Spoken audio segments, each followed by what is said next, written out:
Hello, happy March Madness, and a special show today. I am, of course, your host, Erik Beimfohr. We are going to be breaking down the 2026 March Madness tournament bracket, talk about some bets, talk about just our overview, what we think about the bracket, maybe some Cinderella teams, everything there in between.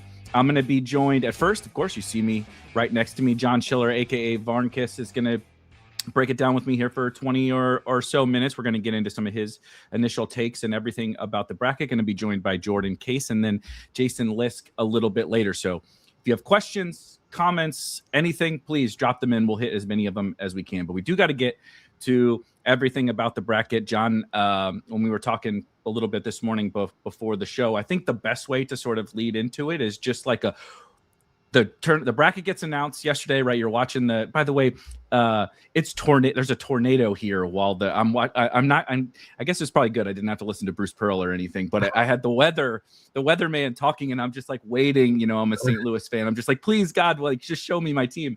And there's a tornado going on.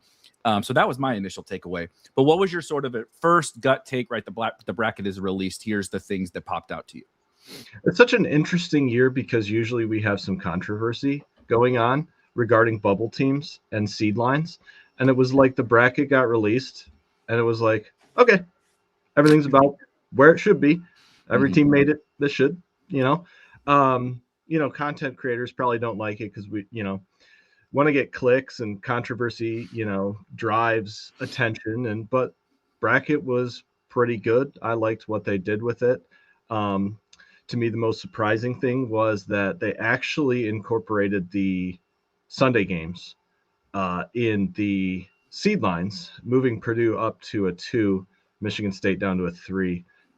And then I think Arkansas got a 4 because they ended up winning the SEC tournament. So that was pretty interesting. I think you agree pretty much on the bracket, or was there anything that you thought was kind of off?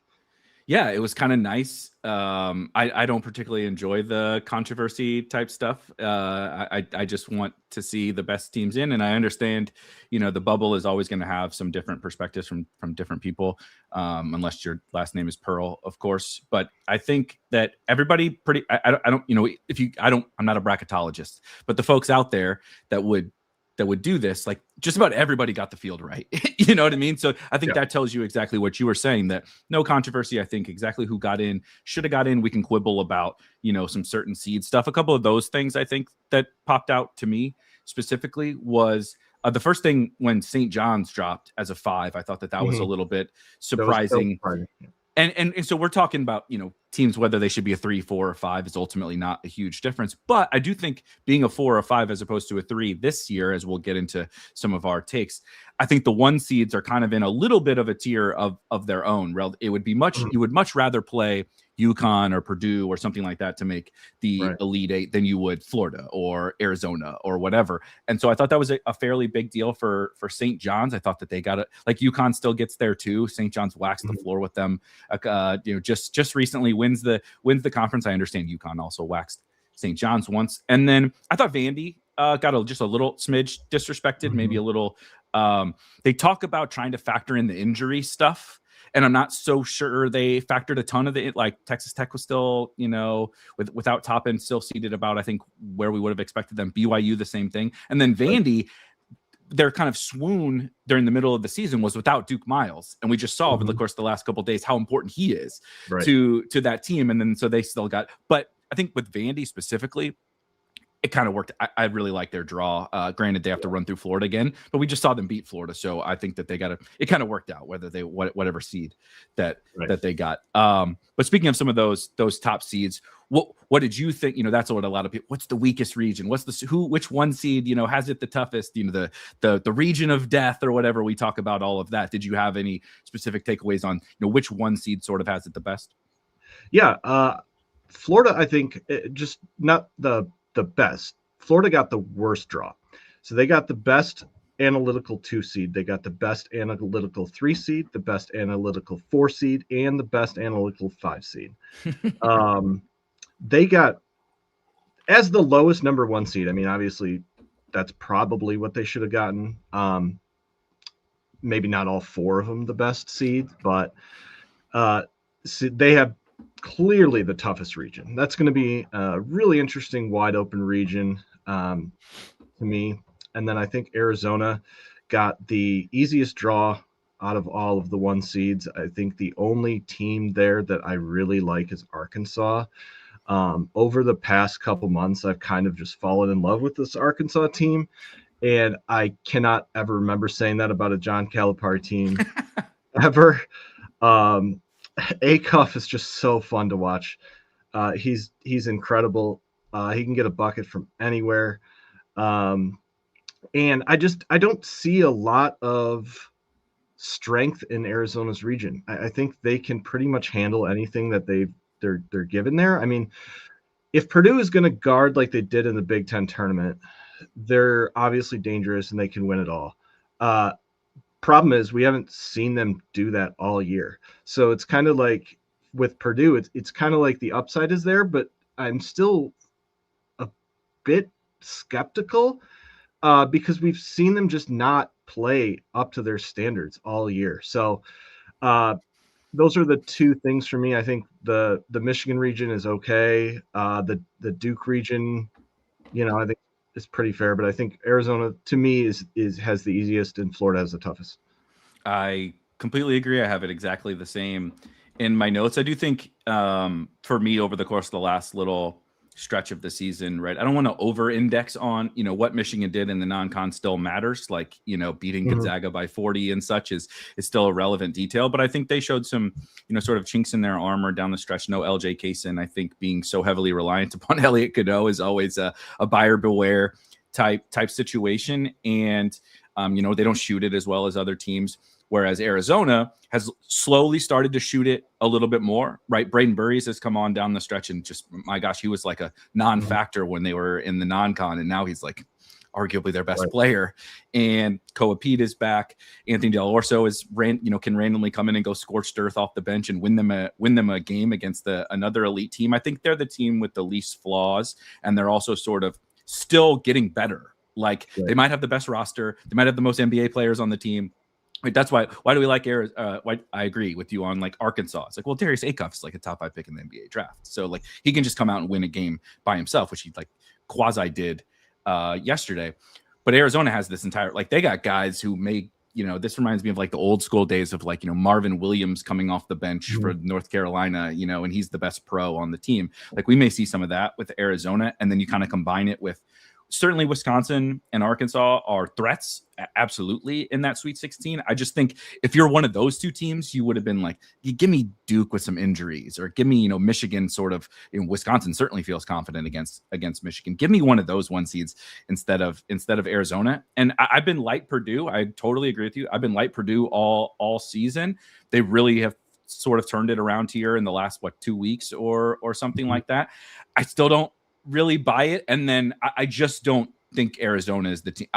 You can sign me up for Purdue in the Elite 8 for sure, given that their little mini region down there. But Arizona, I think it totally stands out, and agree. Florida, I think if you're Florida, you're like, give me like 3 of the best other seeds. Don't give me literally all of the best seeds. Like there's teams, like I said, Vandy can beat that team. Nebraska, who again I don't really love, but if they came out and made 23s on anybody and you don't make threes, which Florida doesn't, they can beat you too. So we're totally on the same page with all of that. What about so if there's some of these strong regions, some of these weaker regions, are there any particular like sort of upset spots or spots like, okay, this region is weaker, and so I like a lower seeded team, or there is one of these 3, 4, 5, 6 that you feel are particularly vulnerable in the first round or just early on? It's really interesting with the portal and NIL going on. It's been talked about, but these top teams are so much stronger now, and they basically pilfered the talent from the lower tier teams over the off season. And we're seeing that with every single 4-seeder above is like a 13-point favorite. I really hope it isn't this way, but it's looking like the first couple rounds is going to be insane chalk. there's just not a lot of dog money lines that I'm liking. I do like the Akron money line over Texas Tech, like you were talking about the injury situation with Toppin. They lost him, and then they came out and beat Iowa State, and everybody was like, oh, maybe they're just going to be fine. And they haven't been. After that game, they just haven't looked the same. They're so reliant on the three ball. They can win. They probably should beat Akron, but if they don't make their threes, Akron has enough talent on that team that I think Akron is the most likely upset of any of the double-digit seeds. There's a couple of the 6-11 games that are kind of tight, but Akron is the one that I think has the most chance.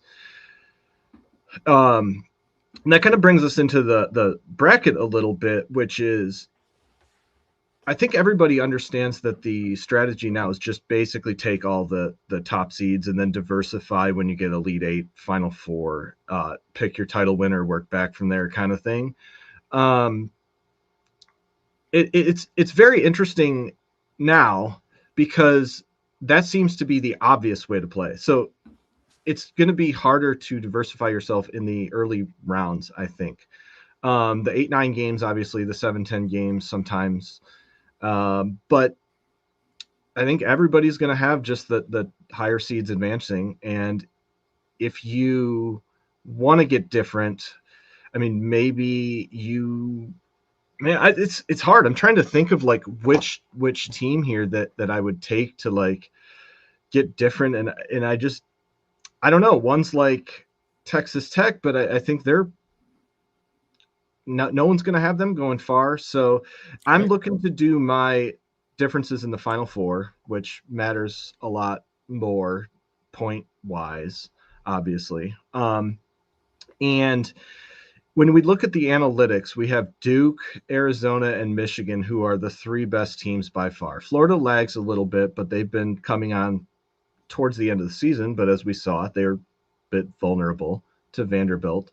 So I think a lot of people are just going to be putting in Duke, Arizona, Michigan.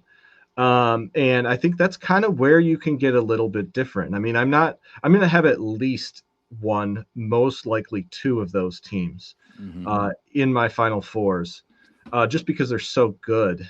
But I think those are the ones that you would want to knock off if you're going to try to get different.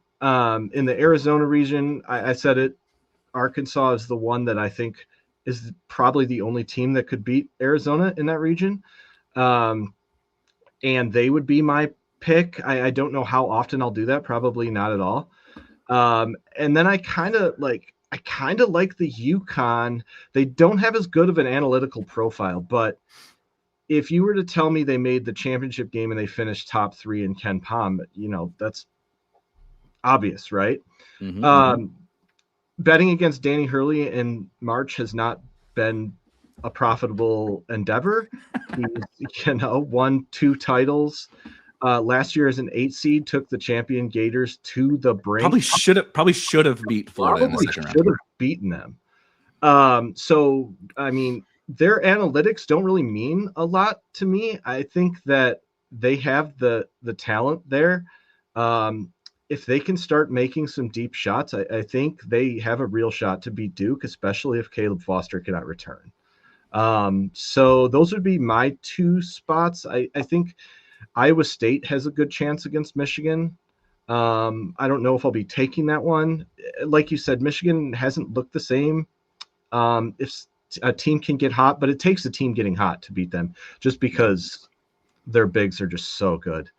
What about you? How are you going to get different in the brackets?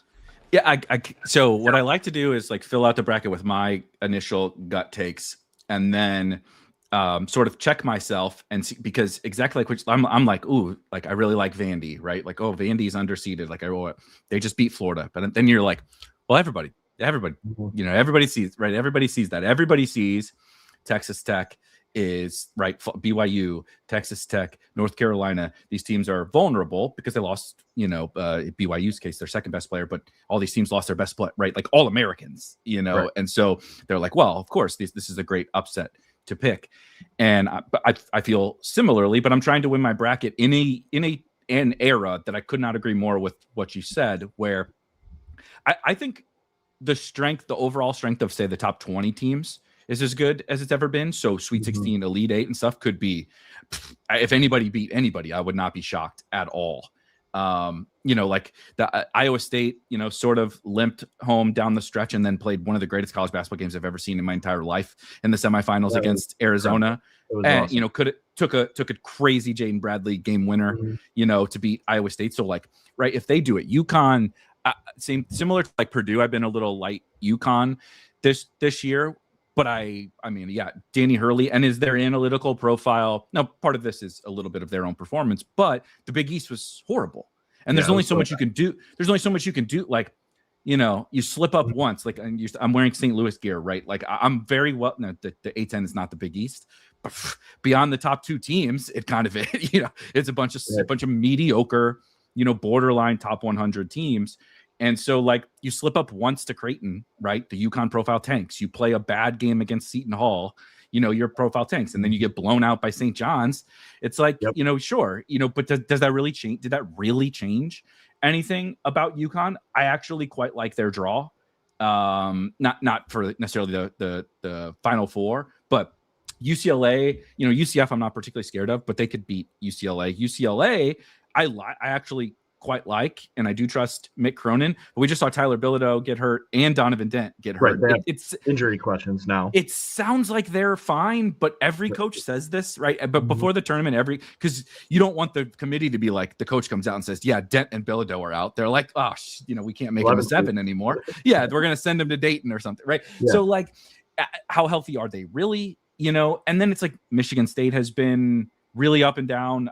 The offense is definitely not going to be there. And I felt like the defense has faltered a little bit down the stretch. Can they beat anybody in March? Same thing. Izzo defense rebounding. Yes. But am I like scared of them? Right. It's like Louisville. No, thank you. Speaking of first round upsets, the trendiest one that I also love is South Florida. I love this South Florida team. Louisville is not a team that I trust. So again, getting to like, how do we find a way to differentiate? I think it's just a little bit of buying in, not necessarily all of them, because these teams are right. The upset stuff that can be popular is popular for a reason. And like just being contrarian to be contrarian isn't necessarily right either, but just like buying Texas Tech still, right? Buying, one of the issues, maybe you buy Louisville, right? If everyone's going to take South Florida, I did this a couple years ago. I forget who it was, that everybody picked against Clemson, I think. Now I know they lost last year in the first, but I think 2 years ago, everybody picked against Clemson and they went to the Sweet 16 or Elite 8 2 years ago. Yeah, I remember that. That was a good team. I like that team. It was the trendiest upset pick in the first round, I think. Yep. And yeah. Yeah, and so you can do something like that, I think, with like you don't got to put them in your Final Four, right? But a Louisville, a Texas Tech. Like, I think Texas Tech is particularly interesting because I have the same concerns when you lose a first-team All-American, in JT Toppin. Everyone should be concerned, and Akron is dangerous. And Texas Tech is very three-point reliance, especially now without Toppin, right? It's basically, do they make threes or do they not? That's how they're going to perform. Right. But they can also shoot the they'll shoot the cover off the basketball. So if they do come out and shoot it hot, we just saw Michigan, right? What do they struggle with? Watch what Wisconsin did to them. Austin Rapp is making 6 3-pointers in a row. Why can't Donovan Atwell do that? Against, and so Alabama, let's say Texas Tech gets by Akron. They play Alabama in the second round. There is no more like paper tiger than Alabama. They could do the same thing, come out and score 110 points, making a bunch of threes. Aiden Holloway just got arrested today or yesterday or whatever. Alabama is flawed. Why can't Texas Tech do it? Even though I have, right? So those are some of the things that I'm sort of thinking through. I don't necessarily want to put Texas Tech like in my Final Four or whatever, but like, shoot, picking them to win 2 games might be contrarian, and we know that they can still do it. So some of those spots I think are the good ones. I really do agree with you too on Texas Tech. I like the Akron money line because I think it's kind of like a scenario where Texas Tech makes their threes, they win by a lot. Texas Tech misses their threes, they lose. And even though I do like Akron money line, I also agree with you and think that they could be a nice trendy team to make it a little bit deeper. because if they're making their threes, we saw with Iowa State, they can still beat anybody. Mm-hmm. So they're one of the high variance teams, and sometimes in the bracket pool, you want to lean into the high variance. You want to use that to your advantage, and you want to take these spots like this Texas Tech, Akron. Maybe you take Akron in the first round, or maybe you take Texas Tech to go longer than people will should. Right. So try to use the variance to your advantage is kind of one of the things that I like to try to do when picking money lines or picking the bracket pools. Akron can simultaneously be an awesome underdog bet, whether it be on the money line or against the spread. And Texas Tech, from a game theory perspective, makes a ton of sense in your bracket pools, right? Those things are not, they're different. You can acknowledge the fact that Texas Tech is vulnerable and Akron can beat them, while also saying, well, it actually might be to my advantage to say, well, Texas Tech does shoot the ball well for maybe a couple of games in this tournament. I think, just to put a bow on that one, and then we'll get to some Final Four stuff before we bring Jourdan in. What you said about the high variance teams, you'll hear all week, right? And as you should, it's totally logical. These like higher seeded Alabama, Texas Tech, Louisville, right? These higher seeded teams that need to make threes, maybe have a really bad defensive flaw or whatever, right? High variance basketball. We often use that as like, well, this is a spot for an upset, which is true, but it's also, that's what everybody's thinking, right? No one thinks Virginia is getting upset. Neither do I. I really like Virginia, right? No one ever thinks that Tennessee is getting upset because they don't play a high variance style. But those teams can also come out and like, Virginia doesn't make any shots. If Tennessee doesn't make it, if Nate Ament doesn't score 25 points, like how is Tennessee beating anyone? So you can kind of pivot a little bit around the the high variance teams can also win, right? The variance can play out in their favor, and the low variance teams can just come out and lay an egg. It happens all the time.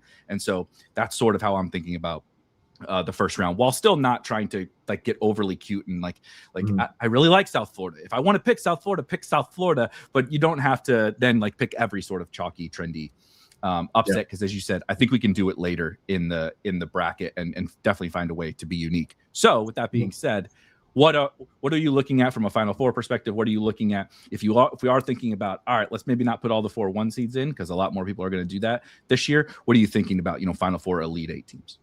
So I think the chalk way that most people are going to play is they're going to pencil Duke, Arizona, Michigan in the Final Four, and then because people are like, well, I can't pick all 4 1 seeds, they're going to take somebody else other than Florida. They're going to take Illinois, they're going to take Houston, they're going to take Vandy. Nebraska might be the lowest of those. Just because Vandy has beaten Florida. I mean, they didn't just beat them; they like curb stomped them. Yeah, which was wild. Florida got like 23 offensive rebounds and lost by like 15 plus. That was the craziest thing I've ever seen. It was insane. So that I think that's going to be kind of the chalk way to play it. In the article we're going to post, I'm going to have my like official Final Four picks, which I will have in at least one bracket. So I'm going to take UConn, Arizona, Iowa State, and Florida. I think Florida will probably be the lowest owned of the 1 seeds, but I still think they're really good. They just score around the rim. They just score around the rim so well, which is a super low variance style of play. I am worried that they cannot shoot threes. They're one of the literal worst teams in the country at shooting threes. So I may be sealing my own grave there. However, I do think that they're going to be one of the lowest 1 seeds, and they've pummeled teams for weeks until that Vandy game. So I gave you all 4 teams, right? Yep. So that's like my official to try to deviate from the chalk. I like it. Just on the Florida thing, I think so they lose by 17. They got 20 offensive rebounds, though they did turn the ball over six more times. But this is a Florida problem. But also, they shot 5 of 17 from 3, which they do. Boogie Fland has apparently forgotten how to play basketball. And Vandy shot 10 for 21, right? Almost 50%. It's like, when they're making that many more 3-pointers than you are. It's very difficult to win. I think that people, because I felt it too, like will over-index on that, right? It's like Florida went from 3 days ago. Florida was the hottest team in the country. You know, everybody loved Florida. They ascended from a 2 seed up to the 1 seed spot. And then one poor game against a team they are going to have to beat again, maybe going to have to beat again. Now it's like, now they're not popular at all, right? And they're still going to be favored in that game against Vandy. I think that's a really good one. I just want to toss one in before we bring Jourdan in, and then we'll circle back, and Jourdan and I will talk some more of this stuff. I'm worried about Duke. I'm really worried about Duke. They're the team that I think people will acknowledge the injuries, but because it's not Boozer, because it's not a Toppin, it's not a whatever, it's still really hard to sort of figure out. And they still won the ACC tournament. It's hard to like figure out what this really means. I thought they showed some serious cracks in the foundation since specifically the Caleb Foster injury. And Ngungba is very important, but like, we are really heavily reliant on Caden Boozer and Dame Sarr and stuff to like not just be but like score. You know what I mean? Like these, like Caden. If you watched what, oh my gosh, who did they play in the semifinal? Whatever. They're not guarding Caden Boozer. They're treating Caden Boozer like he's freaking JaVale McGee or whatever at the 3-point line, like completely uninterested. He was standing at the free throw line, and they're just like, "Shoot it, dude! Shoot it." It's one of the reasons that I like UConn to come out of that. I think Danny Hurley can scheme and just effectively either let Cam do everything and hope he doesn't go for 60, or they can basically make everyone else beat them, which I don't think they can. I don't think Sarr is good enough. I don't think Caden is good enough. Now Shire's playing it close to the vest, and he's saying Ngongba might be back and got foot soreness. I mean, that can linger. Foster has a broken bone in his foot, right? And it's like maybe he'll play in the Final Four. I don't know. I'm very worried. Honestly, I'm very worried. It was basically Cam doing everything. He was bringing it up. He was running their offense. And we all hear about how guard play is in March is what matters. If they get into a situation where they need to have good guards down the stretch, I mean, like, I think Virginia tried to press at the end when they were down, and I think they almost came back. If I'm any of these teams on Duke, I might just press right at the beginning. Like, let's see what they can do without any guards. But I'm with you there. And Duke is a team that I think most of the country is going to advance. They're Duke. They're the number one ranked team. They're not even. They're just going to advance them all the way through. So that's kind of the spot that I'm trying to get my edge this year. Let's bring Jourdan in while we still got these three guys. Jourdan, do you have any takes on sort of these 1 seeds? Who's most vulnerable? Who isn't? What are you feeling about the top seeds? I'm just gonna piggyback here off the Duke thing. Right now in ESPN, they have 26%. They're the 26% pick champion. So it's really easy leverage. And like you guys were saying, the injuries, they meet up with UConn. UConn can absolutely beat them, especially if Solo Ball remembers how to shoot the ball. He was a 42% 3-point shooter last year. He's sitting at 30% this year. So there could be some real easy regression there. They get hot, and they could absolutely take it to Duke. And like you guys were saying with Florida, I think they do have the toughest draw, and Illinois and Houston being in that region is kind of unfair. But I do like the Illini. I think they can beat Florida, and I'm not worried about Arizona. That region is not all that tough, and I think they have a pretty easy path to the Final Four there. I like it. I will just add for Duke, if Ngongba is not, Foster won't be back for the Sweet 16. But either Kansas or St. John's are not easy outs in a Sweet 16 matchup. I mean, Boozer is the player of the year. No one's denying that. But there's a reason no one is calling Boozer the number 1 overall pick in the NBA draft. It's because Darren Peterson and AJ DeBonta exist. And Darren Peterson can come out and be the best player on the floor in that game. Kansas has the size to, no one's stopping Cam Boozer, right? But like we saw a little bit, like Virginia on Yenso and DeRitter on the inside made Boozer's life miserable. They needed Caden. They needed Isaiah Evans. They needed Kaminia. They needed those guys to make shots, or they were not going to beat Virginia. Are those guys going to do it again against a St. John's defense, right? Zuby and Mitchell and Hopkins and all the size that they have, or Kansas, and Peterson can go shot for shot with Boozer in that game. So I'm pretty fearful. I think Duke, like as John, like what we were talking about in terms of like put Florida in your Final Four and maybe don't put Duke in whoever you would like for them to lose to. Because I just agree. No one like really is excited about these other teams. UConn feels like the team that everybody's out on is the 2 seed. Kansas, what was a few weeks ago, we would have said the same thing about like we were just talking about with Florida. Like, oh, nobody wants to play, right? They win at home all these games. They beat the crap out of Houston. It's like nobody should want to play Kansas, and now all of a sudden we sort of don't care about that, even though Peterson's playing big minutes. So I actually feel sort of like Florida is the most vulnerable 1 seed for sure because of many different reasons. But Duke actually might be second, and I don't think that's how like our competitors in a bracket contest are going to treat it. And the interesting thing to me is that you can just advance Duke to the Elite Eight. If you wanted to do Kansas to the Final Four, which I think is a reasonable thing, you would obviously have Kansas beating them. But if you're going to have either Michigan State or UConn in the Final Four, you just advance Duke to the Elite Eight, and you're going to get those points, but you're still going to root for teams to beat them. And it's like, if they get upset in the second round, probably won't happen. But if it does, you're over the moon. You don't care about losing those extra games because everybody did. Mm-hmm. And then you're rooting for Kansas or St. John's to take them out, so you just advance them as far until the team that you have in the Final Four. And I mean, if they win, you lose, but I don't think they're 4-1 to win. Right. I put them lower. Me too. And I like you said, if they win, you lose. Like, congratulations, welcome to a bracket tournament. Right. I don't think most people are going to lose anyways. Like you're going to lose. Right? I've won 2 in my entire life. Right, so I'm 37 years old.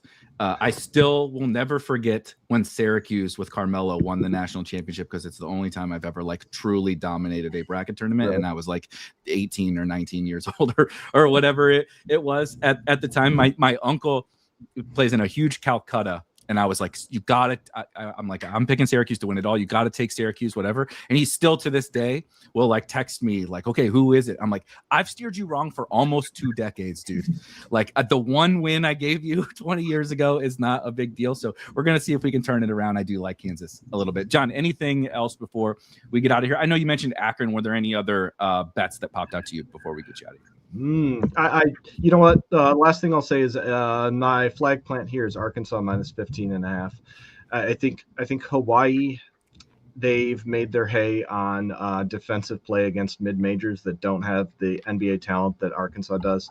I think guys like Brazil and Acuff and Thomas can just get their shots whenever they want against this team. And Hawaii relies a ton on Isaac Johnson. He's thin as a toothpick. He's gonna get. They have 3 guys. They have Ewan, Pringle, and Brazil who can potentially defend him. They have so many options to beat Hawaii. That's my other play. Arkansas 15.5 minus. I'm surprised it moved to 16.5 right away, and then it went back to 15.5. So maybe that's where it settles. Yeah. I will just 2 quick things on that, and then we'll get you out of here. Johnson and Brazil, like if they're posting each other up, like they might start a fire. I think the 2 twigs like banging on each other down in the post. And then this has got to be one of so we'll talk about people will talk about Texas A&M against St. Mary's, like a clash of styles. This isn't necessarily a clash of styles, but Hawaii plays a very, very unique defensive scheme. They're really good on defense, but they literally don't help. They do not play help defense. Like if you get by your perimeter defender, like you're going to get a layup, right? They're not showing hands. They're not doing any of that kind of stuff. They're staying on shooters. So like Malik Thomas is going to stand in the corner all game, right? But like Darius, you're not going to help on Darius Acuff. You're going to let him go one-on, like he might score 50 if you don't. It's a miserable. It's a miserable. They might have to switch something up because these guys on Arkansas are just so athletic. Like their first step is insane.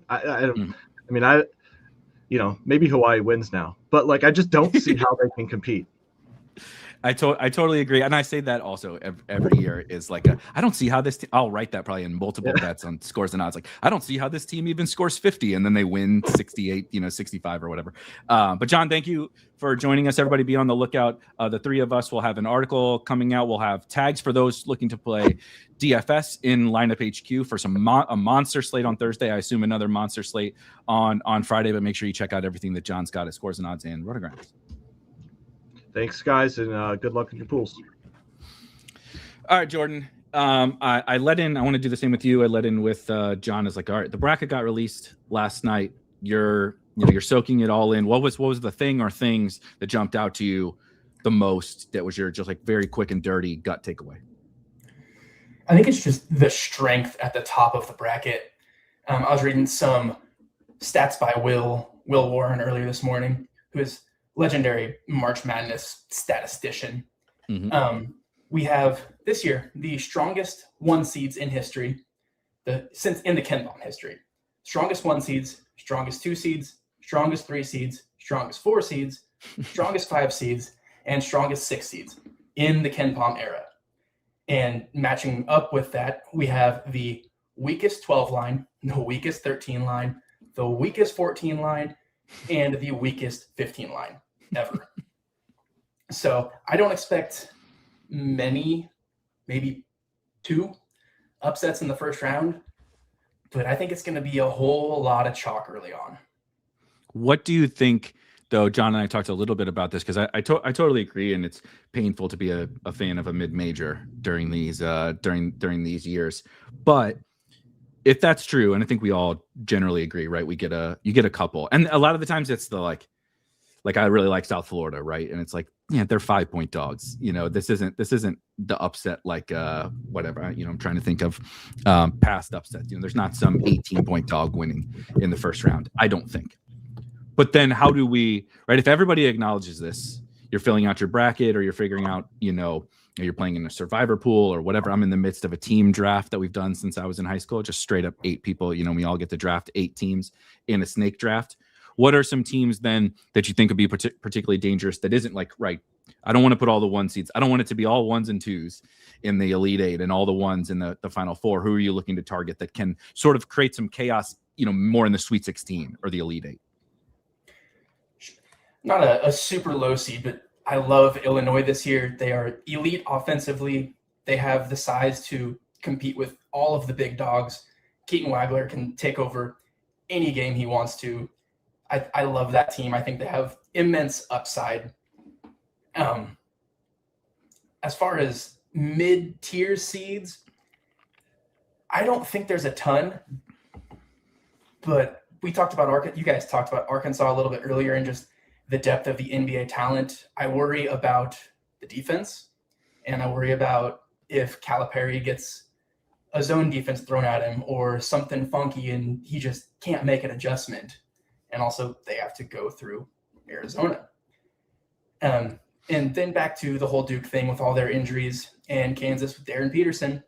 Kansas took Duke down to the wire in that first game without Darren Peterson. It was a 1 or 2 possession game until the last 2 minutes of that game.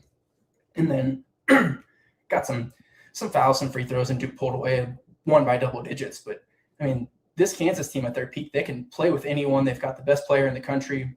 Bill Self is still Bill Self. Whether you think he's lost his fastball or not, I don't think that. They've got the best defensive player in the country. They can make a run if they can rebound and knock down some shots. Right. If true for everyone.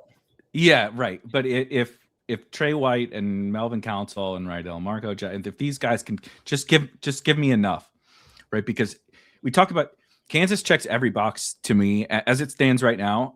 I'm going to put Kansas in my Final 4. Same thing as Jon. Wait for this article that comes out between all of us because the bracket has been out for very 16 hours or whatever it is. So this is not finalized, but they sort of check every box. I think just from a game theory perspective, we talked about how Duke is going to be very popular, rightfully so. But superstar guard, right? We talk about guard play all the time. Superstar guard, and even Melvin Council is, what is he? 23 years old. He's been around the block, right? He's a dog. Yeah, he's experienced, also the fastest end-to-end player you've ever seen in your entire life. Now he gets very out of control. He's like the dude who can't stop. The Mighty Ducks, the guy who could skate really fast but couldn't stop. Right, that's like Melvin Council on a fast break. But then, like you said, Flory Badunga is probably like one of the most underrated players in the entire country. Arguably the best defensive player in the country. Lob threat, right, on offense, offensive rebounder. So he can thwart other teams on one end while Peterson can take over a game at the other end. And then you have the coach, right? The other, like, they sort of check all of those boxes. They've beat big teams. Granted, a lot of it was at home, so I think that's a little bit concerning. But I think their sort of analytical profile for sure, but also just the overall seed has been thrown off by just a really weird season. And like, I guess certainly the Peterson issues could pop, right? He could feel something in his hammy, and all this goes down the drain really quickly. But I think that they check a lot of those boxes.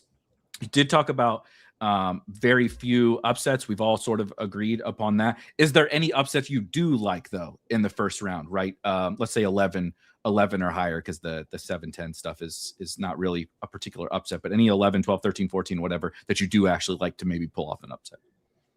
Yeah, I keep falling sucker to Northern Iowa. Every time I watch them, it's like they defend so well. They're going to drag you down into the muck. They don't even try for offensive rebounds. They just get back on defense, prevent transition. And if you take St. John's out of their game a little bit, I don't know if they can. I mean, they have shot makers, obviously, but I think they can compete there. The only caveat there is that Zuby Ejiofor could just take over that game and dominate inside, because I don't think UNI has the horses to go with him. But if they can take St. John's out of their game and play the Northern Iowa style, I mean, we've seen this formula work in March countless times. Slow it way down, knock down shots, hope you get a cold shooting performance, and then you got an upset. If you can and I like St. John's quite a bit, but I'm terrified for this matchup, because one of the best ways, right, to play defense against the schools is to force these really inconsistent shooters. We talk about the high variance teams that are really good at shooting 3-pointers and shoot a lot, Texas Tech, Alabama, or whatever, and they are certainly high variance. But St. John's you saw it last year, right, against Arkansas, when you can't score, when you can just go into crazy droughts, and the only way that you can score is like back to the basket bigs that we can just swarm, and that's such a hyper inefficient shot. Like, even if he's getting some offensive rebounds and stuff, he's got to score in a crowd around 2 or 3 different guys. He can get in foul trouble. Of course, Zuby can. Like, there's that, you're over-indexed on that's a high variance thing, right? It's not just 3-pointers. I mean, Joe Sansanin and Dylan Darling and stuff are high variance players in and of themselves. Ian Jackson, but I'm very terrified it makes me feel a little bit better about Kansas specifically, because I don't think that they have those same matchup issues with the Northern Iowa, even if Northern Iowa pulls the upset. But I'm very worried about St. John's, as great as the coaching is and as great as the overall talent is. What do you think? We talked a little bit about this. What do you think about some of these teams, right, that are still like fairly highly seeded but lost like arguably their most important player, right? BYU without Saunders, Texas Tech without Toppin, North Carolina without Caleb Wilson, et cetera, et cetera. Are there any of those that you're still like particularly targeting? Are you fading those teams? What do you think about those guys? I think I'm going to be fading, especially BYU. They just don't play a lick of defense, especially if they get matched up with Texas in the first round. Texas arguably is the better team offensively. I think Dalen Swain and Vokatitis can really cause some problems for BYU. They've fallen apart since they lost Richie Saunders. And I mean, Texas Tech's a pretty similar team, great offense, but they just struggle to defend. And I think Akron can exploit some of that. And like you mentioned, North Carolina, I'm not buying that at all. They might get past VCU, but then they'll just get obliterated by Illinois. So those major players are going to play a pretty big role, or the absences of those major players. And I just can't do it. I'm with you. I think, like we did talk about it, like Texas Tech is the one team that Grant McCaslin is one of the best coaches in the country. Christian Anderson is still one of the best point guards in the country. And when you can shoot it like they can shoot it, they could lose in the first round, of course, but I feel like I root for North Carolina. If they had Caleb Wilson and they were in this spot, we would be having a very different conversation about them today. Like, he's that impactful of a player. They are that much better, and their ceiling is that much higher with him. But obviously, without him, it's just it's a mediocre ACC team, and that's not something I really want to be backing in March. I will say I think VCU is going to be a pretty trendy upset pick, so I may pick North Carolina to still win that game, but there's no chance I can pick them to beat Illinois in the second round in their current form. All right, so we hit a lot of these. Have you discussed I haven't been following everybody's picks yet. Have you got a favorite first round bet or two, either Thursday or Friday? Can we go first four, or do we want to go for it? Yes, absolutely. Yeah, back to the whole Texas elite offense, no defense thing. I like the Texas NC State over. I mean, it's 159, I think, is the last time I saw it. There will be no stops in this game on either end. I mean, like I said, Swain of Okatitis, that's an elite 1-2 punch. They've got solid backcourt play. NC State also no defense to be found. Quadir Copeland can maybe go take over a game, and they can ride the hot hand for whoever it is. Darian Williams or Paul McNeil can get hot too. And I don't see many stops in that game. I don't think the pace is going to be crazy, but I think it should be pretty good. And I think we see both teams in the 80s there. I think that NC State's such a funny team. If you have not watched them before, and you'll know within the first 10 minutes or so how this is going to go for NC State, because they are a very emotional team. When things start cooking, Copeland is yipping and he's playing it up to the crowd, and Will Wade is doing the same. Like, he's fired. He encourages them to sort of be emotional. If it's going well to start and Copeland's getting into the lane and kicking out to shooters and they're making threes, that place is going to be electric, like absolutely electric. If they don't, they can still score, but just watch. If you haven't watched NC State, they're the most emotional team I think I've ever seen in college basketball. But I love that one. I really like watching Copeland play, even if he isn't a little bit of a hothead. They're very fun. Will Wade, obviously a really good coach. I agree. Like, not a lot of Vokatitis can dominate on the boards. So even if Texas isn't shooting it well, they can get on the offensive glass. Like, Van Allen Lubin is your only rim deterrence is not very good. So I love that one. One thing we haven't talked about that John and I didn't talk about, I got to get your take. Speaking of the first four, Miami of Ohio gets shipped out to Dayton, everybody's favorite undefeated regular season team. Bruce Pearl's least favorite, I guess, undefeated regular season team. Can they beat SMU? Total's almost at 170 in that game. Speaking of defense optional, can Miami of Ohio beat SMU? Yes, but I don't think it's going to happen, especially if BJ Edwards, I don't know what the status on him is right now. I haven't seen anything recently, but if he comes back and SMU's at full strength, I don't see. I mean, obviously, like you said, defense optional, but that SMU offense can really go with Boopie Miller. I don't think Miami, Ohio has much of a shot there. I'm so torn, because if Edwards is back, I would very much like. He's really important to them. Like, really, he's really the only guy who guards anyone on their entire roster, and he's sort of a connector to a bunch of guys who like to score. But how healthy, right? Like, how healthy is he? And there was Jordan Majeski. Everybody should follow him, by the way. Speaking of like Will Warren and co, these Basket Under Review guys are awesome. Pointed out, like, there may be some underlying issues with SMU, like they kind of don't like each other, and like things really crumbled down the stretch without Edwards. Now, if he's back, maybe that they can get it all back together. But I mean, the first four games are going to be awesome if you like points and you like fast pace and everything. I don't know that Miami of Ohio can pull it out, but I'm also like very wary of SMU, to the point where I don't think either of those two teams I'm worried about like making a run or anything like that. No. Whereas Texas or NC State against BYU without Richie Saunders is one of those, like, if you want to try something like that, where sometimes people are just a little uncomfortable picking, before we know who the team is and they fill out their brackets today and they set it and forget it. You might be able to get a sneaky spot against a BYU team that's really been underwhelming without Saunders. All right, let's get to and Sosa, let me know timing wise and everything here. we talked about some favorite first round bets. What about any didn't get this from John, should have got this from John. Any like futures, any team you want to bet to go to the Final Four or the title game or anything like that? Any favorite futures? Well, I'm just gonna go back and talk about Illinois again. They are 22-1 to win the national championship on FanDuel. I think that price is a bit depressed just because of the region that they're in. But they check every box that I like to see. Over the last 10 years, every team that has won the national championship has had at least 2 NBA draft picks.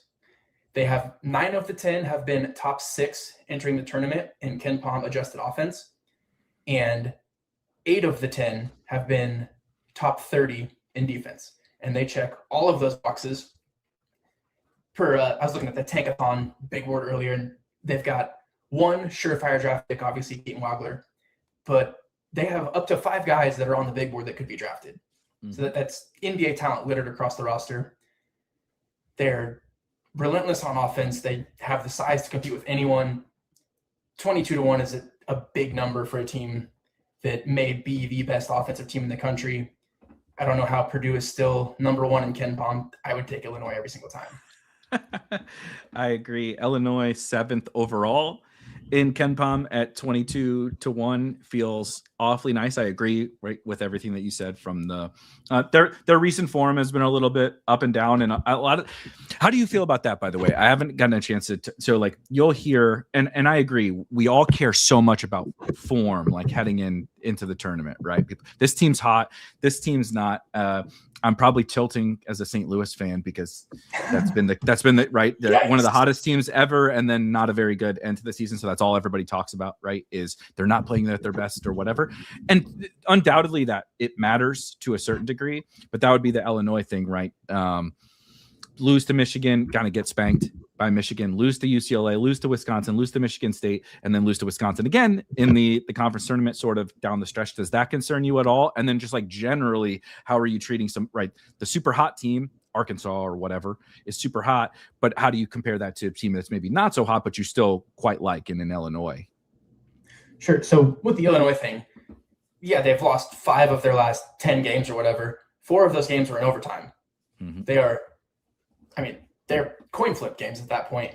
I believe they are, let me pull it up here 1 second. KenPom's luck metric, they are 305th in KenPom luck metric.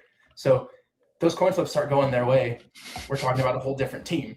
And then for the recent form, speaking on Illinois still, we can filter Bart Torvik looking back just since the beginning of February when things really start to ramp up towards the end of the year. They're still 5th, even with a 6-5 record, 2nd in offense, 26th in defense. So their recent form, while they've lost those games in the one bad performance against Michigan, which can be expected sometimes. Yeah. I'm not worried about that. I think they're still playing very good basketball. Coin flips can hopefully swing back the other way. But you mentioned Arkansas. Was it 2024? Auburn was the darling. They were underseeded. They just won the SEC championship. And they come out and they get beat by Yale in the first round. Mm-hmm. And I don't think this Hawaii team is as talented as that Yale team, but they could junk it up defensively. Calipari has already said that he doesn't practice against the zone defense. So what if they throw a junk zone out there and Arkansas can't figure it out and they get upset in the first round? I don't trust Calipari to make a run, even with Acuff and Malik Thomas in Brazil and all these guys playing so well. I can't get behind Calipari. I would absolutely zone them. And Acuff and Malik Thomas can light you up right against the zone, but I'm over helping to those guys, making them hit a bunch of 30-footers. Billy Richmond, if you're gonna do what you did against Vanderbilt, congrats, you win, right? You just win if Billy Richmond does it. If Malik Ewing gets 10 offensive rebounds again or whatever, like sure, it happens. But I think they're the high variance team that no one seems to care to bet against, right? We're like Texas Tech is this high variance team that we're like, no top end or whatever. I mean, Arkansas isn't missing their best players, but they're exceptionally thin, right? They're missing a bunch of role players who were supposed to be a part of this roster, and now they're basically playing 6 guys. Acuff is playing every single minute of every game. Malik Thomas is playing all unless these guys get in foul trouble. They play 3 different bigs. Nick Pringle plays like 12 minutes a game, and the other 5 guys play the entire game. So they played a ton down the stretch, and they are high variance. And Calipari is about as high variance of a coach as you could possibly get. He just rolls the ball out there with a bunch of studs, and Kentucky will lose to Jack Golke.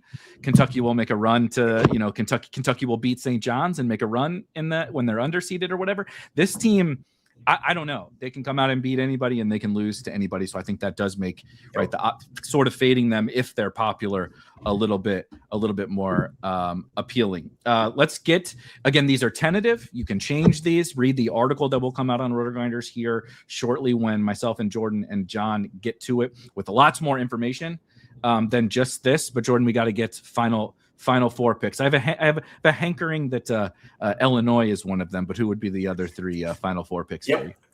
You would be correct. Currently, I have Duke out of that region. I'm still a little weary there. And the other side, it's just 1 seeds, Arizona, Michigan. I think they are just too good. They don't have the matchup problems in their regions that the other teams have. And I think Arizona's going to cut down the nets. I think Tommy Lloyd's a phenomenal coach. They, like you guys said earlier, they're starting to shoot the ball well. Braden Burries is fantastic. They've got Ivan Kravchenkov, who is one of the best defenders in the country. He can lock down just about anyone. Mo Krivas has the size to bang inside, and I don't know. They're a really tough out, and I don't see how they get beat. They just bring the best offensive rebounder known to mankind in off the bench. It's like, oh, okay, Koa Pete got 2 fouls. Too. You're like, normally you right. If Darius Acuff gets 2 fouls, it's night for Arkansas. It's like if Koa Pete gets 2 fouls, it's like just bring Awaka in, dude. He's gonna grab like 14 offensive rebounds. Aristode is healthy. Del Orso is playing well down the stretch, so they have a lot of contingencies for if Burries has been banged. Burries was banged up, and Del Orso comes in and hits 7 threes or whatever in a game. So I think they're the most bulletproof of all the big teams. So they're also going to be my national title winner. Anything else, Jourdan, before we get you out of here? We got to bring on Jason and talk a little more bracket, but anything you want to drop for the folks before they read everything you got in this upcoming article. And of course, check all your bets and everything on Scores and Odds. I don't have much, but Rock Chalk. Hope Darren Peterson stays healthy, no cramps, and we can see a nice little fun KU Final Four with him. No mystery 5th flu. He's not going to get the flu for the 5th time or whatever this season. Hopefully, watch the stands and see if they show his agent sitting in the stands, and if they do, there's going to be some funky things happening. But if we're all clear there and he's playing full minutes, let's get it. I'm not betting Peterson overs in the first round. I'll tell you that much, because if they get ahead, he's gonna hit the 3 and do the thing like he did whatever game that was, run by self and be like, oh, okay, that's enough. Yeah. That's enough. I've got 25 and 18 minutes. You can go ahead and sit me down here. But Jourdan, thank you. My draft stock is good. Let's go. Yes, amen. Rock Talk, I'm with you. But thank you, Jourdan. Appreciate you. Thank you. We'll see you later. All right, Jason, it's a bit. I don't remember if we talked last year or within the last couple of years. I'm excited. We have, but first I got to say, you're in St. Louis. Mm-hmm. You let a guy say Rock Chalk on your show. I'm embarrassed for you. I'm a Mizzou alum. So I'm not a Mizzou fan. I'm a little trouble walking into that. I am a St. Louis fan, so I don't root for. I mean, I'm neutral. I don't dislike Mizzou, though they won't ever play SLU. So maybe there's a little bit of hatred in there. We would like to see they'll play. I go to the Bragging Rights game every year, which is a ton of fun. But I need a Mizzou SLU game every single season to go attend. But how are things? What was your instant reaction to the bracket when it? Yeah, I had lots of instant reactions. I thought the East was loaded in the middle. I don't necessarily love Connecticut and Michigan State as the 2 and 3, but I love UCLA. I think that Louisville, South Florida winner is a bit dangerous. St. John's is a 5. I mean, so the East is balanced. Like, I think whoever Duke catches is going to be a team that's peaking by the Elite 8, because UCLA, they're one of my sleepers because at their best, with their best lineup, we saw what they did against Michigan State. Now, will they have their best lineup healthy? But that lineup's really only been playing since the Illinois game, and they've been on a roll since then. And that's the team that we thought was a preseason top 10, top 20 type team, and they're a 7 seed. So they are the dangerous 7. So that was my first reaction, is that I think the West, or I'm sorry, the South, the 4th regions, Florida, Houston, Illinois, is going to be like your high leverage for bracket contests. That's my initial reaction. Because, I mean, you're going to pick one of those 3 probably. I don't know that I'd venture outside of them. But who you pick could be a huge leverage play because people are splitting votes. And then how far you choose to take them, I think. So from a strategic standpoint, the South really stood out to me as going to be a key region to hit.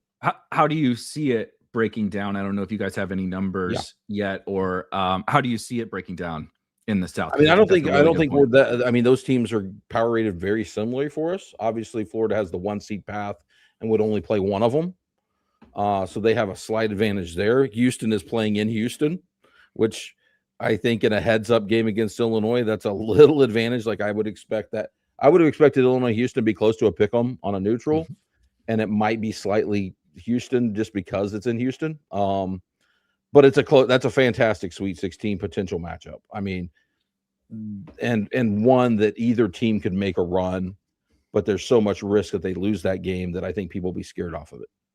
Yeah, just using KenPom, that's like Houston -1. So yeah, a total coin flip Sweet 16. I mean, that's the number 5 and number 7 KenPom team in the country in the Sweet 16.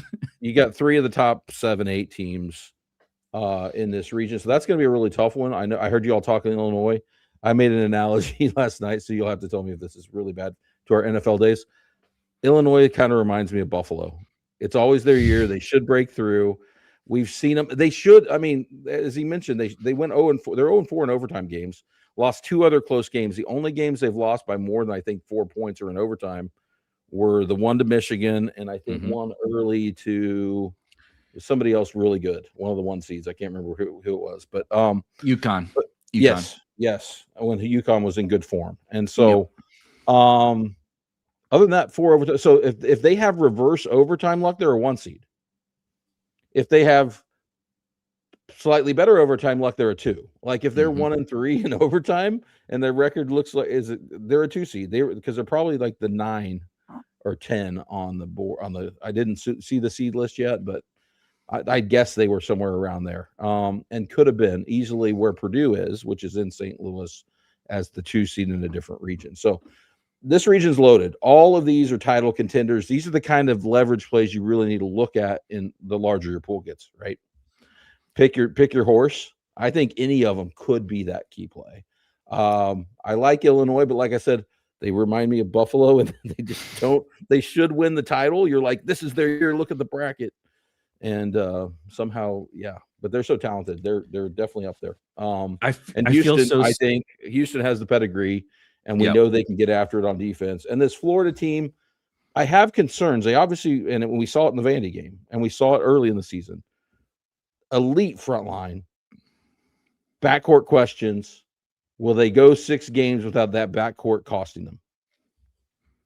Probably fine early on, but will they Vandy with a good guard lineup really took it to them. And despite Florida getting on the boards, it didn't matter. They just outscored them and their guards, and Florida turned it over. If that happens, Florida's going to lose to one of these good guard-oriented teams as we get deeper into the tournament.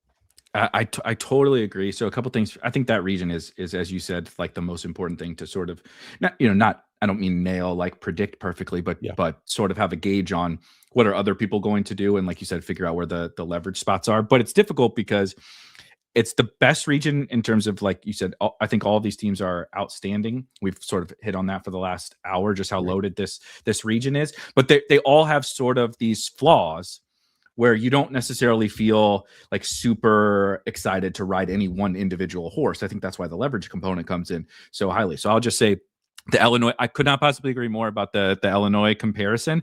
And it's because they don't, Illinois and Buffalo does this, right? They'll come storming back in every playoff game, right? Or get a lead and then sit on the foot, right? Go into a shell. They don't make you feel uncomfortable. They don't put right. They don't play elite defense. They're not slinging it all over the field, dropping 50 on anybody. They never make anyone feel like they're out of the game. No matter how the game script goes. Illinois does that. Best as Jourdan said, best offense in the country. They play, math ball, right? They don't shoot mid-rangers, right? The bigs can space you out. They do all of this math stuff, but no one ever feels stressed playing Illinois, right? They don't pressure the ball. They don't turn you over. You don't ever feel that misery. Whereas then Houston, on the other hand, you absolutely feel that misery with Houston, but they do the exact opposite. They don't play any math ball. They don't take layups. They don't take 3-pointers. It's a bunch of contested mid-range jump shots. So are they going to be able to do that for multiple games in a row, right? Is Florida ever going to make it, 6 games in a row with their guards holding up? Like, none of those seem likely, but we have to pick someone to come out of here. Right. So I have our numbers, and I'll share those with you. We've got some early public pick data. Perfect. I can tell you who the people are picking out of the South. It's a close split. Florida, as you would imagine, is the 1 seed, is the most popular, but they're narrowly over Houston, 39-36. Big drop to Illinois, 9 to 10. 9. Wow. 9 to 10 to the Final Four, which means as I add these up, there's about 15% that are picking somebody besides those 3. We're going to fade those people probably as strategically in a pool, right? Just because. And then you got to make your stance. Illinois, the larger you get in pool size, I'll be honest with you. Maybe we can say this about every team. It probably doesn't happen. But if it does happen, what do you win? Mm-hmm. There's some commonalities with UConn from 3 years ago when they were the 4 seed. That was the toughest region, if you recall. Kansas, Gonzaga, UCLA, UConn, Arkansas is an 8. It was a really good 8. It was probably a top 20 team. And so in our brackets, as we got larger pool sizes, we actually had UConn champs because you were basically buying a UConn title ticket where people were mostly unwilling to pick them past the Sweet 16 because of how tough that region was. And I think that's what you're looking at here. The bigger your pool size, the more high leverage it is to just buy an Illinois ticket and then just hit a couple key picks elsewhere in your bracket. And you may still be in the money, even in a 1,000-person pool, if they win the title. I love that. I also wonder how much of that, like 15-ish% that you mentioned of the others, how much of that is Vandy? Like, how much steam does Vandy get having just beat Florida, right? Just beat Florida, and now they potentially play them. And no one likes Nebraska. I don't like Nebraska either. So, like, Vandy is that kind of trendy. If you're getting off the beaten path, they seem like the one that's like jumping out to people. Yeah, Vandy's at 5, and then, I mean, you've got a mix. You got a mix there. Nebraska's at 3. So you got, over half of the remainder is picking one of the 4 or 5 seed. But then you'll have people do crazy stuff. So I think, but the fact that you're seeing a big drop off from Illinois to Houston, I mean, Illinois got the tougher path. They're the 3 seed. They've got to go through a slightly tougher path, certainly than Florida. And so you got to decide, does it make sense for your pool size? At small pool sizes, you probably don't have to make that call. At larger ones, Illinois becomes a more and more high leverage play because your chances of winning are under 1%, right? Or cashing maybe. Right. And so, like, if you can buy a title ticket for, I mean, we've got them as a 3 seed, but we're going to have them somewhere near, I'll pull up my seeds. I don't want to get it wrong. To win the title, Illinois, I mean, we're over 3 to 4, right? And you would pick. So if you were in a pool where your chances to win are less than 1%, then a pick like that makes sense. Yep. Rather than spraying the board with upsets in rounds 1 and 2, go all in on a title pick that is high leverage, that is being underpicked. Perfect segue into what I wanted to bring up. Have you noticed anything different in both John and Jourdan and all 3 of us discussed about how, right, the new era of college basketball with the portal and NIL and everything has made the top stronger and the bottom, less Cinderellas, less upsets and all that. I'm sure plenty of people are still picking a bunch of upsets, but that's becoming a pretty common narrative, right? Like, there's just not going to be very many early round upsets. Are you guys seeing any sort of like leverage spots or any differences in the pick data and stuff because people are coming around to that. You know what I mean? Like, how can we all agree on this? There's probably fewer upsets, but if everyone is picking the same way, how do we leverage that aspect? It's tough if we're talking in a bracket, it's tough if you don't think a team has more than a 15% chance, even if 95% are picking. What are you gaining by picking that?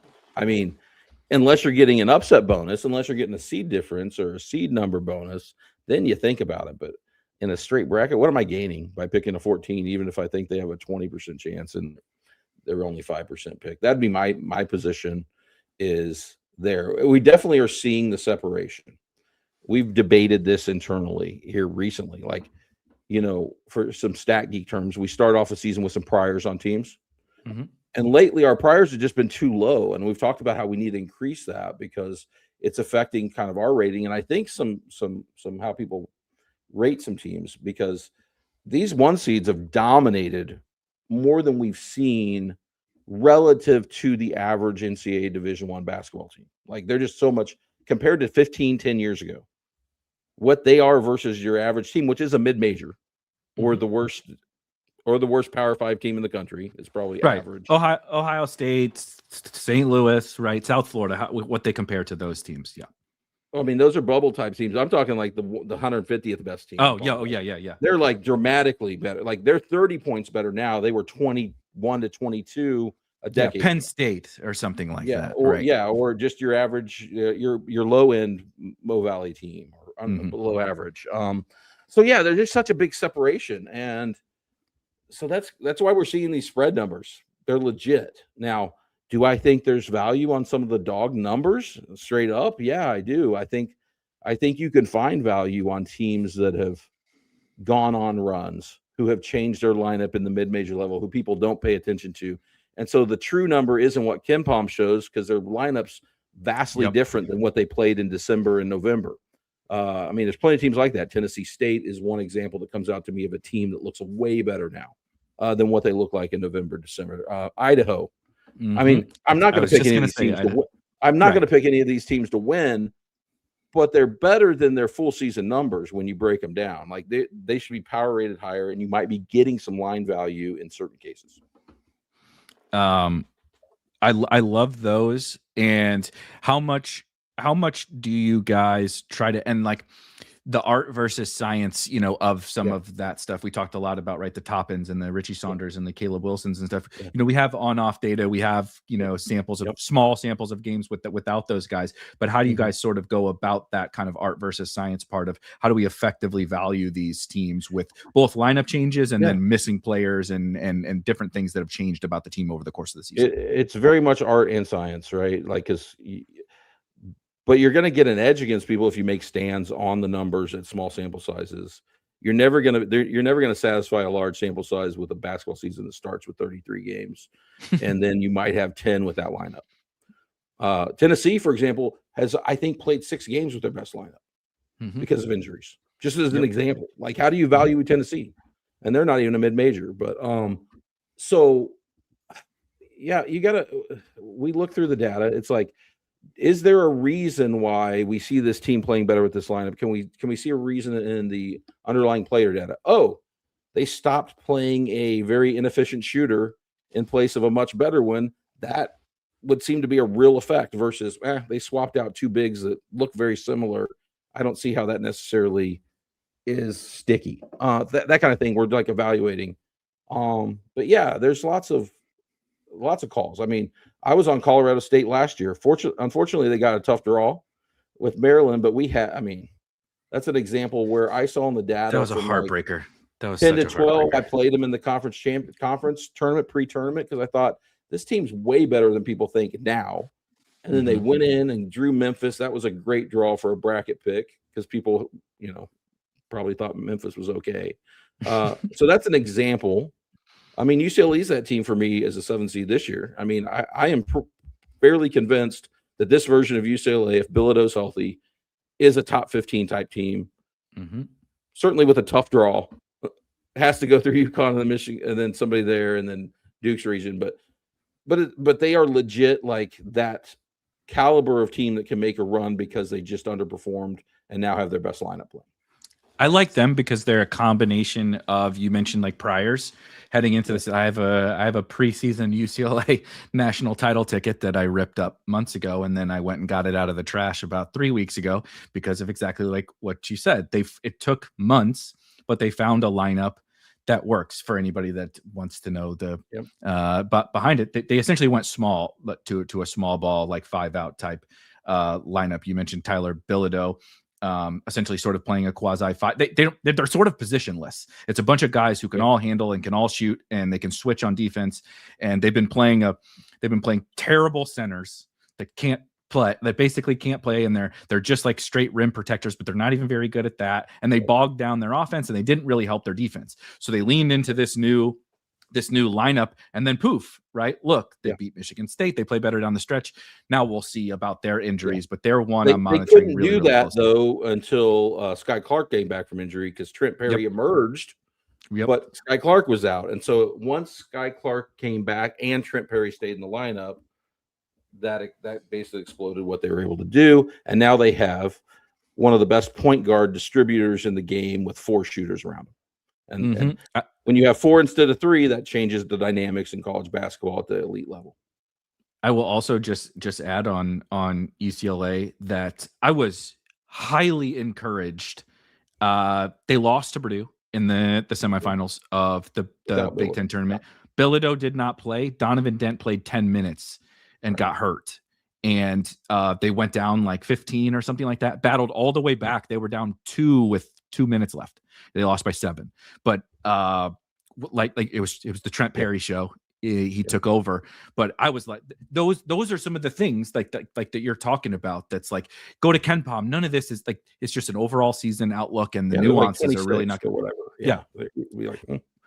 If healthy, they're one of those teams. I think, like you said, tough draw now, but if they can get out of round 1, I'll be giving them a look if healthy again against UConn, because I think UConn's UConn's like also the antithesis of, sure, a couple guys missed the game here or there, but they've generally just had their top guys for the overwhelming majority of the season, and we kind of know what UConn is, and can Hurley and co turn it on in March? Of course, but I don't feel like there's anything that I'm missing on UConn other than like, Hurley can just do Hurley things in March. This is not the UConn teams from 3 and 2 years ago. No. So if people what about are picking on that name, you're getting value by staying off of them. So what do you guys that also think about? Maybe it's not a lineup level thing, but a Purdue, right? Where again, preseason, I don't think they were the number 1 team in the country in the preseason, but nonetheless, they were viewed very highly, right? Tons of returning production and age and all that different kind of stuff. And sort of, ups and downs, not really injury related, but just some swoons. And it's a tough conference, right? You lose to some good teams and whatnot, but didn't play particularly well for a stretch, a couple months ago, and then seemingly have turned it on, played out. I mean, that was one of the best games I've seen somebody play against Michigan, play all season, quite frankly, against anyone. That Purdue performance. What do you think about teams like that? Not just Purdue, but someone that's like seemingly coming on down the stretch. Yeah, with Purdue, I get it. They're kind of living up to those expectations lately.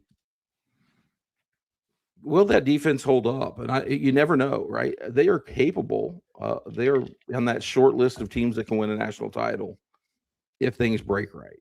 I'm not sure Arizona's the best draw for them in that region once they get there, but I think they probably have a decent draw to get there. Because Gonzaga's, Huff's not going to play this weekend, and I think he's very much in doubt to play, even if he just started jogging. So that's far away. Yeah, they in our numbers, Gonzaga's 9 points worse. Gonzaga's like borderline 1 or 2 seed early in the year when they had Huff, and they're more like 4 to 5 seed without him, honestly, and where the numbers stack up. And they're the 3. So they're splitting the difference. Committee seated on their entire resume. So they're not as big a threat without him. They would need somebody like that, I think, to make a deep run. BYU, injury impacted, can certainly score against Purdue. And I think they've started to figure things out. They really struggled. I think they started to show signs of just figuring out how to play even more through DeBonsa, but they still have defensive limitations. Same thing on. I mean, I'm a Missouri fan. They're playing there in St. Louis. Whoever comes out of that Miami Missouri game, how much can they threaten Purdue? And we say this, and they'll probably beat them because whatever. But That's the Mizzou Missouri's way, better, man. but Missouri's issues are they're not great defensively. Well, that's not going to hold up against probably one of the top 3 efficiency offenses in the country. And Missouri turns the ball over, especially at key times lately when the game's on the line. And Missouri has a high turnover rate. So I don't see that hold up. And Miami, to me, is a good team, but I'm not sure they're the type of team that threatens a Purdue. I think their danger is when they play the really good offensive teams. Can they get the stops when they get against those efficient teams later in the bracket? I like that. I will just add, Mizzou is the most bipolar team ever. You know, they'll play up against Florida and beat Florida, and then they'll play down against, you know, whoever. So you tell me what's going to happen in a Mizzou basketball game, and I'll let, because I disappointed. I don't think that's what's going to happen. Hey, you avoided Dayton. It could be worse. I know. I'm surprised. So we got to get you out of here. I got two quick things I want to ask you though. Yep. Is there anything that you've seen, whether it be in your numbers, just your brain, something like that we haven't gotten to touch on? And then I got to get your Final Four. I'll give you all some strategies type stuff. And this is the type of stuff, if you subscribe to our bracket picks product, these are the kind of things you might see in some of the simulations. Because what we do is we'll give you different brackets for different pool sizes, rules customizations, and we'll give you what we call a best bracket, and then 4 alternates. And they're not just random good brackets. They're designed to work in concert with the first one. Meaning, if I made a bet on Arizona in bracket 1, what outcomes beat that bracket in high leverage spots in bracket 2 that I want to play on? So, like example, last year we were heavy on Duke, but our second bracket in some sizes was Florida over Houston, where Duke got beat in the Final Four, and it was an all 1 seed Final Four, and that's how it played out. So those that played multiple brackets last year and used like the second or thirds actually did well on those as a compliment once Duke collapsed in the Final Four. Yeah. And those first brackets looked great until that point, but then things swung badly. So we have that kind of stuff, but I'm going to point out some strategies that I see over the last couple of years, especially when we have a lot of like really good 1 and 2 seeds like we do now. We're going to see pick rates like Duke, then Arizona, Michigan, and then kind of everybody else starting with Florida. But there's some tiers, right? Duke's the most popular pick so far in our early data. I think it's pushing 25 to 30%. Then you're getting some Michigan and Arizona. Well, you may not even have anybody else over 10%. So if you're playing in a really small pool, like 15 people, buddies, 15, 20, there's a good chance that like a legit national title winner will go unpicked in your pool. I'm not talking like a 5 seed. I'm talking like the 5th best favorite, right? Yeah. And so one strategy to use, weirdly enough, because we want to think more conservatively when we play in relatively smaller brackets, but you actually want to play it differently in really small pools versus say 50. At 50, you're going to have a pick on all those teams. There's going to be somebody in the pool that's picked all of them. So you're going to have to hit the champion. But you can actually buy like a double champ ticket.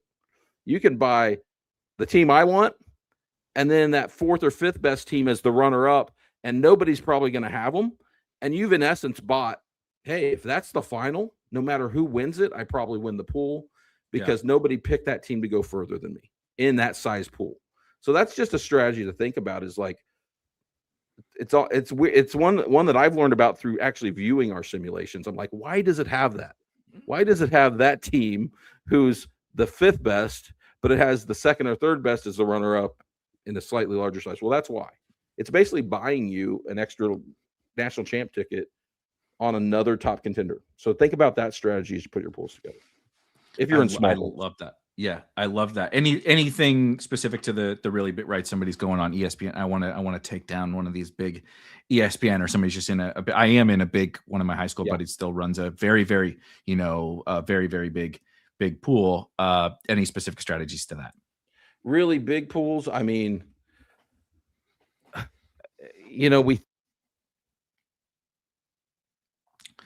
lost you on mute.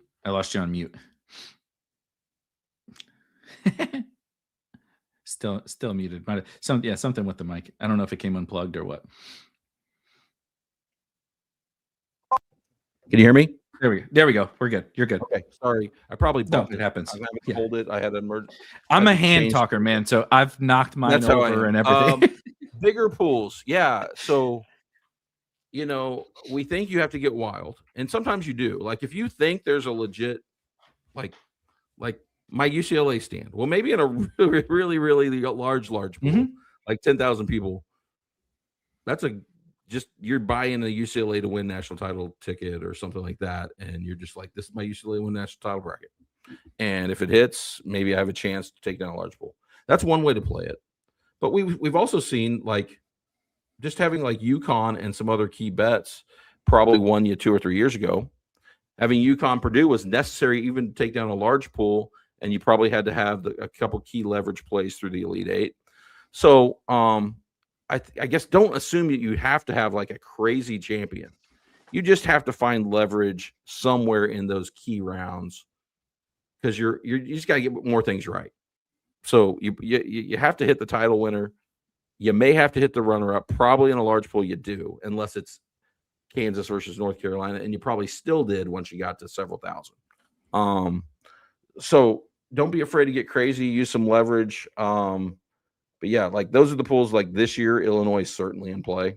I think that you don't have to be riskier than Illinois in a large pool. You just have to get a couple other things right that other people don't. You have to get more of the Final Four right. But you can take down a large pool that way. If it's really chalky, you're going to need 3-1 seeds in it, and then the differentiator. I mean, that's just how it's going to be. Last year, the biggest pools you had to have Florida over Houston and Duke in the Final Four, and probably Auburn.